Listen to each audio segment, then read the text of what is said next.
할렐루야.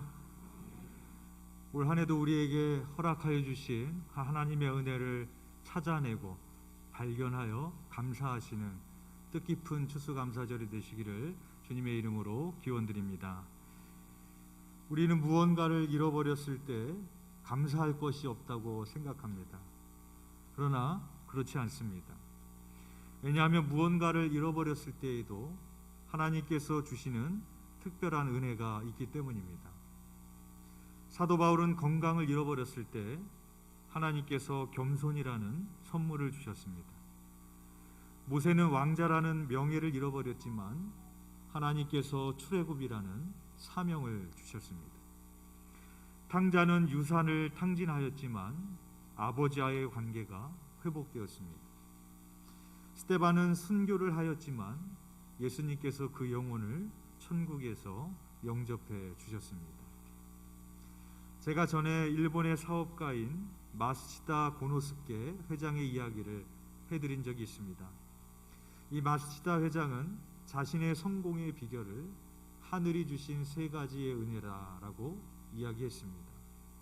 첫 번째는 가난하게 태어난 것이다. 마쓰시다 회장은 가난을 통하여 나는 부지런함을 얻었다라고 말을 합니다. 두 번째는 허약하게 태어난 것이다. 마쓰시다 회장은 허약하게 태어났기에 일찍이 건강의 소중함을 깨달았고 건강을 잘 관리하여 90세가 넘도록 건강하게 장수할 수 있었습니다. 세 번째는 제대로 배우지 못한 것이다. 그래서 마쓰시다 회장은 제대로 배우지 못하기에 모든 사람을 만날 때마다 스승으로 여기며 배움의 자세를 얻게 되었습니다. 그래서 우리는 고난이 오히려 복이 된다라고 이야기를 많이 합니다. 왜 그렇겠습니까? 고난은 무언가를 잃어버린 것 같지만 그것을 통해서 하나님께서 주시는 특별한 은혜가 있기 때문입니다. 따라서 무언가를 잃어버렸다고 생각하는 그때에 하나님이 그 순간에 여러분들에게 무엇을 주셨는지 찾아내셔야 됩니다. 발견하셔야 됩니다. 내가 잃어버렸다고 생각하는 그 순간에 하나님은 나에게 무엇을 주시길 원하시는 걸까? 그것을 찾아내고 발견하고 감사할 수 있어야 됩니다. 사람들은 세상에는 공짜가 없다라고 말을 합니다. 그 말은 즉시 공짜로 얻은 것은 가짜라는 의미일 것입니다. 그러나 공짜로 얻은 것 중에 진짜가 있습니다. 햇빛, 물, 공기, 바람, 이 모든 것들은 공짜로 널려 있습니다. 그런데 공짜로 주신 이것들이 없어지면 모든 생명체는 멸종하게 됩니다. 하나님은 가장 가치 있는 진짜를 공짜로 주셨습니다. 반면에 없어도 생명에 지장이 없는 것들은 엄청나게 비쌉니다. 보석, 명품, 골동품. 그러나 인류 역사에서 보석이나 명품이나 골동품이나 그러한 것들이 없어서 죽임을 당한 사람은 없습니다. 이렇게 우리가 주님이 공짜로 주신 것에 진짜의 가치를 깨닫게 된다면 우리는 범사에 감사하며 살 수 있습니다. 우리는 하나님께 기도해도 주시지 않는다고 원망하고 불평합니다. 그러나 여러분 한번 생각해 보십시오. 여러분의 인생을 뒤돌아보실 때 내가 구하지 않은 것도 내가 기도하지 않은 것도 하나님께서 얼마나 많이 주셨는지 한번 찾아보시길 바랍니다. 하나님은 구한 것만 주셨던 분이 아니라 구하지 않은 것도 우리에게 주셨습니다. 따라서 우리는 받은 것이 없어서 감사하지 못하는 것이 아닙니다. 우리는 받은 것이 없어서가 아니라 찾아내지 않았기 때문에 우리는 감사하지 못하는 것입니다. 오늘 본문을 보면 예수님께 고침을 받았던 10명의 나병 환자의 이야기가 나옵니다. 오늘 본문에 나오는 단어들을 보면 그 당시 나병 환자의 삶이 어떠했는지를 유추해 볼 수가 있습니다. 먼저 12절에 보면 한 마을에 들어가시니라고 기록하고 있습니다. 한 마을에 예수님이 들어가셨는데 나병 환자 10명이 일제히 예수님에게 와서 우리를 불쌍히 여겨달라고 소리를 지르는 겁니다. 그런데 이것은 우연이라고 하기에는 범상치 않은 일이죠. 갑자기 나병 환자 10명이 동시에 예수님에게 나타났다? 이것은 우연이라고 볼 수 없는 사건입니다. 무슨 말인가 하면 그 한 마을이라는 단어가 무엇을 설명하고 있는가? 그 당시 나병에 걸리게 되면 사람들과 격리되어야 됐습니다.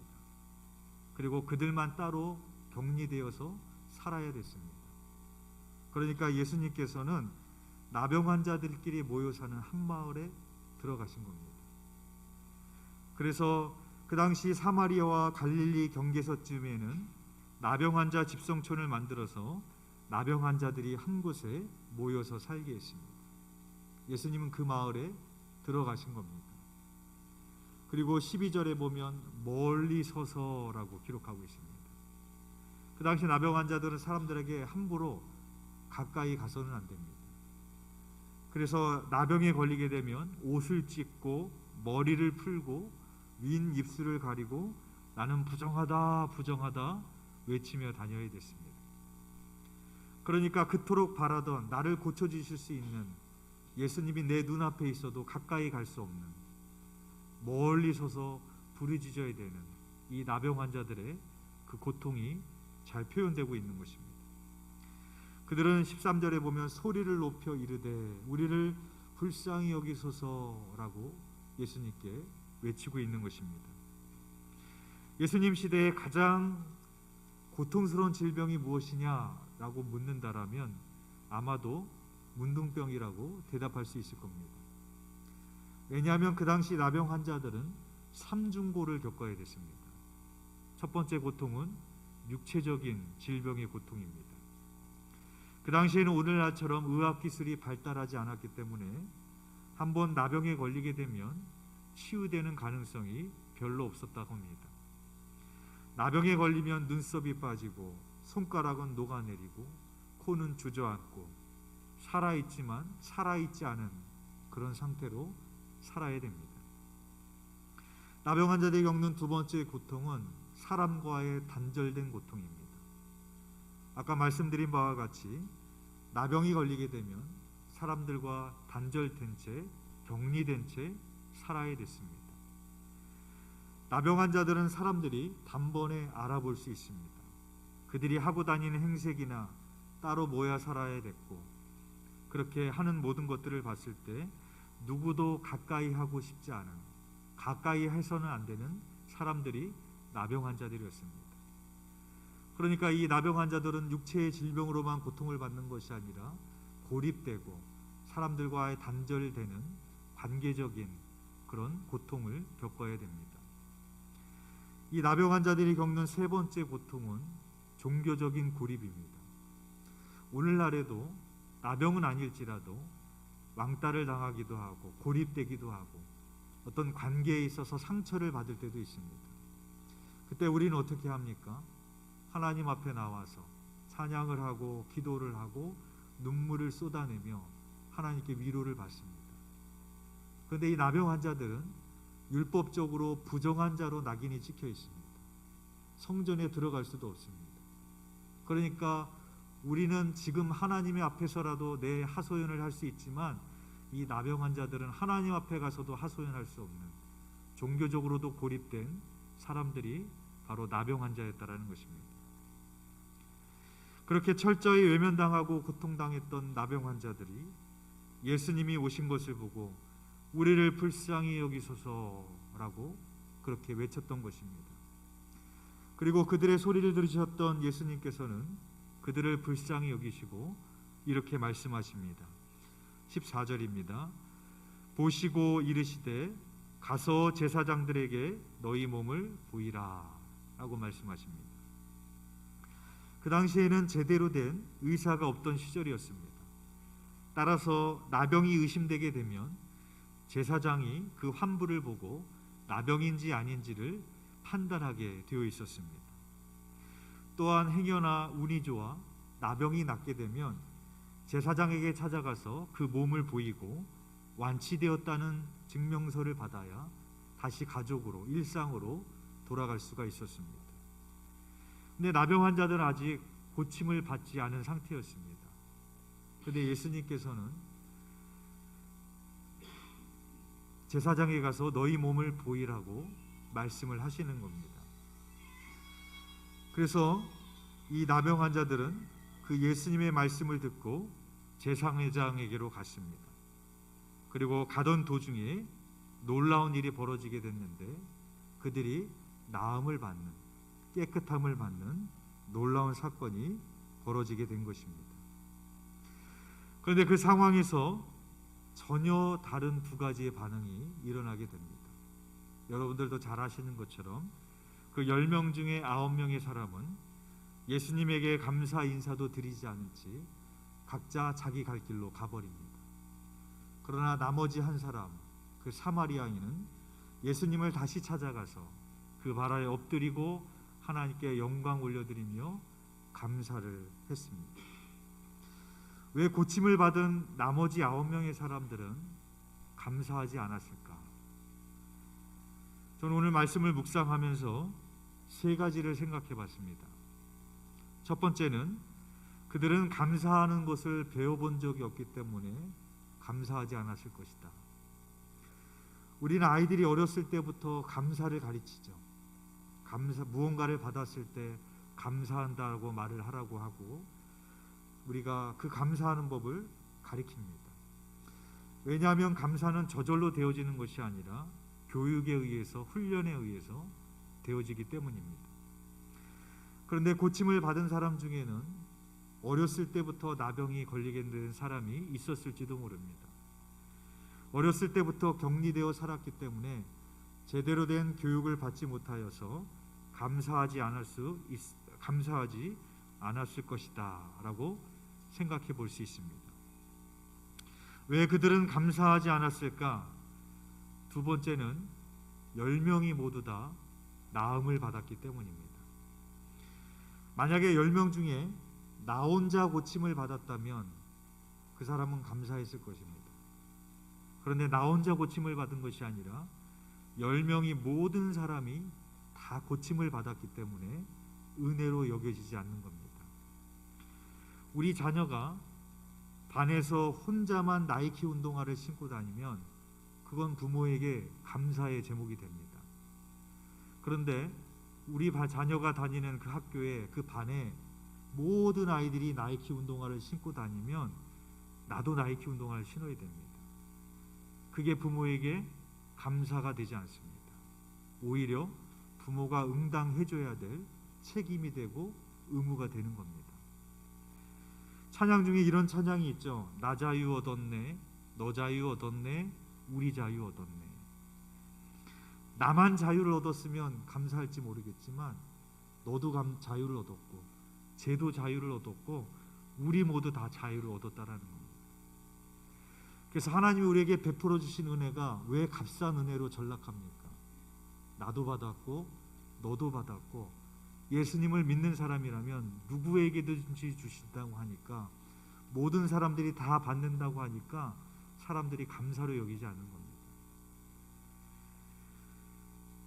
오직 나에게만 일어난 일이라고 생각할 때 우리는 감사하기 때문에, 그래서 모든 사람에게 일어난 것이라고 생각했기 때문에 그들은 감사하지 않았을 것입니다. 왜 그들은 감사하지 않았을까?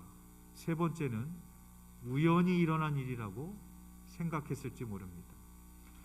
예수님께서 나병 환자들이 우리를 불쌍히 여기소서 소리를 질렀을 때 그들에게 안수기도를 해주셨다든지, 오늘 너희가 깨끗함을 받았다, 나음을 받았다라고 선포를 해주시고 병이 나았다면 예수님이 고치셨다라는 확신이 있었을 겁니다.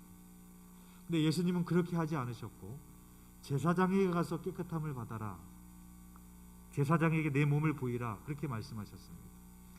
그래서 그들이 가던 중에 나음을 받았다라고 성경은 그렇게 기록을 하고 있습니다.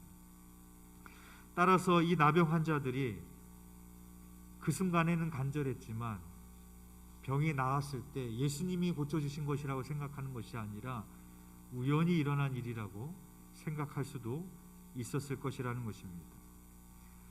우리는 살다가 좋은 일이 생기면 하나님이 하셨다라고 생각하기보다는 운이 좋았다라고 생각하기 쉽고 내가 잘해서 된 거라고 생각하기가 쉽습니다. 하나님께서 해주셨다라는 분명한 믿음이 있어야 감사를 할 텐데 운이 좋았다라고 생각하니까 감사할 대상이 사라지게 되는 겁니다.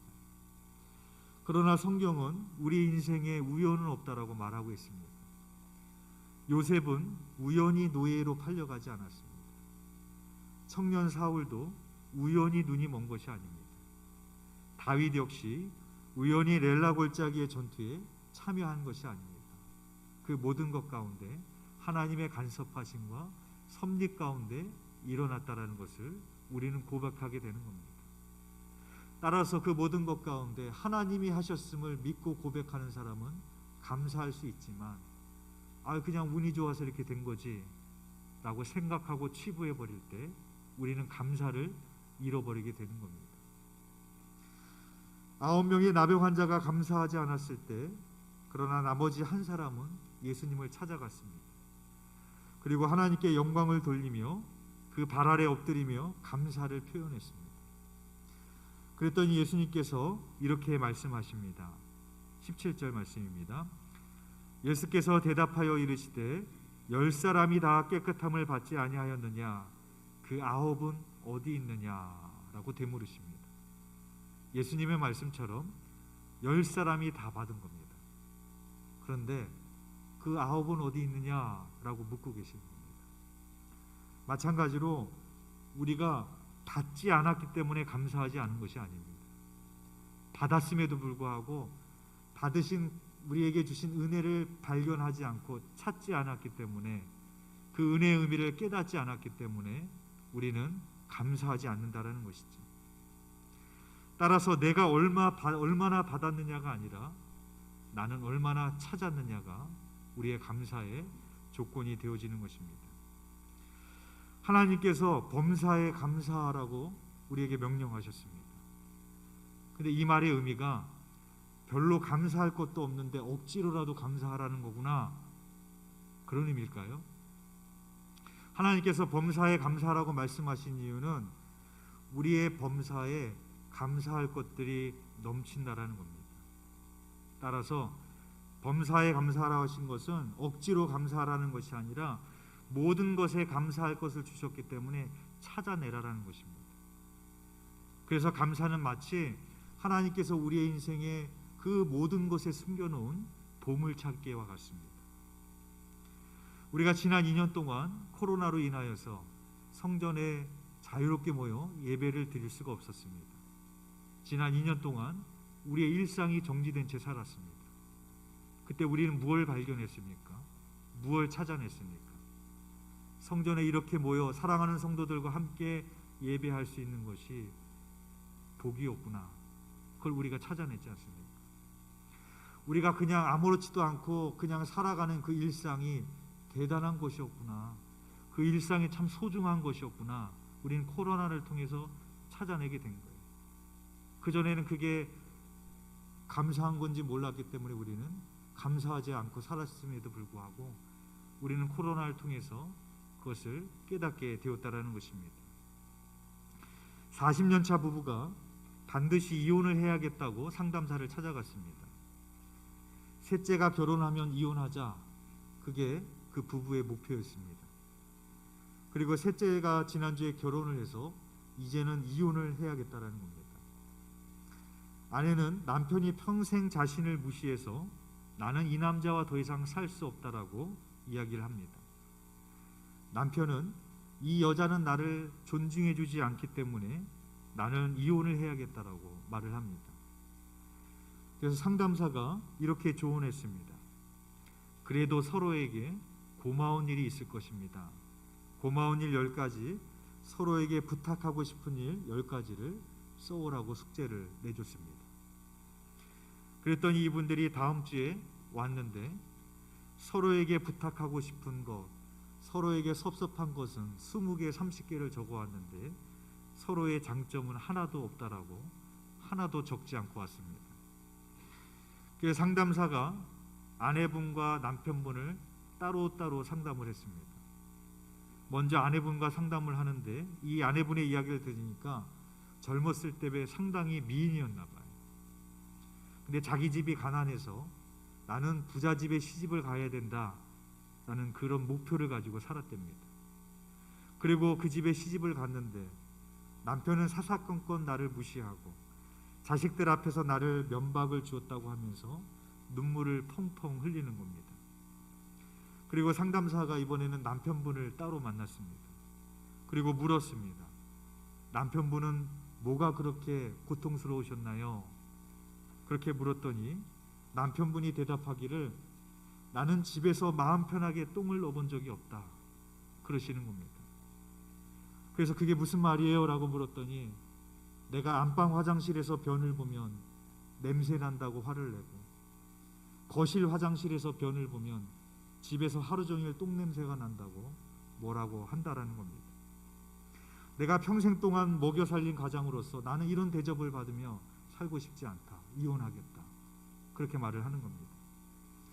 그래서 상담사가 다시 물었습니다. 아내분의 불만이 정말 똥 냄새에 있을까요? 그랬더니 이분이 가만히 계시더랍니다. 그리고 두 분에게 숙제를 다시 내줬습니다. 서로를 향한 칭찬 10가지를 적어 오십시오. 그리고 그 다음 주에 두 분을 다시 만났습니다. 그리고 이번에는 두 분이 서로 마주보게 했습니다. 서로의 눈을 마주보게 했더니 갑자기 아내분이 눈물이 터졌습니다. 울고 있는 그 아내를 보면서 남편분에게 물었습니다. 아내의 모습에서 무엇이 보이시나요? 그랬더니 남편이 울고 있는 여자의 아이의 모습이 보입니다 라고 대답을 하더랍니다. 그때 상담사가 이야기를 했습니다. 칭찬 숙제를 해오셨으면 지금 아내에게 한 문장만 이야기해 주세요. 그랬더니 남편이 대답하기를 내 아내는 늙었어도 좀 미인이다 그렇게 이야기를 해주더랍니다.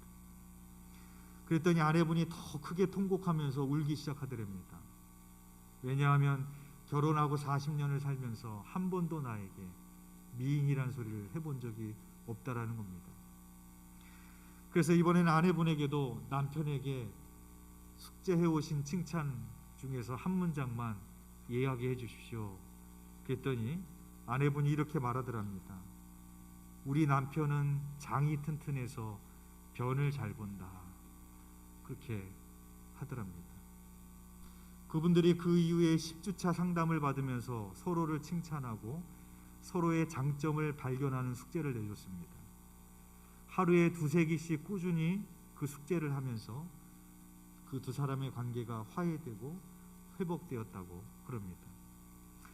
여러분, 우리가 서로에게서도 칭찬과 장점을 찾아내는 것, 그것으로도 관계가 회복되어지는 것처럼 감사도 마찬가지입니다. 감사도 찾아내는 겁니다.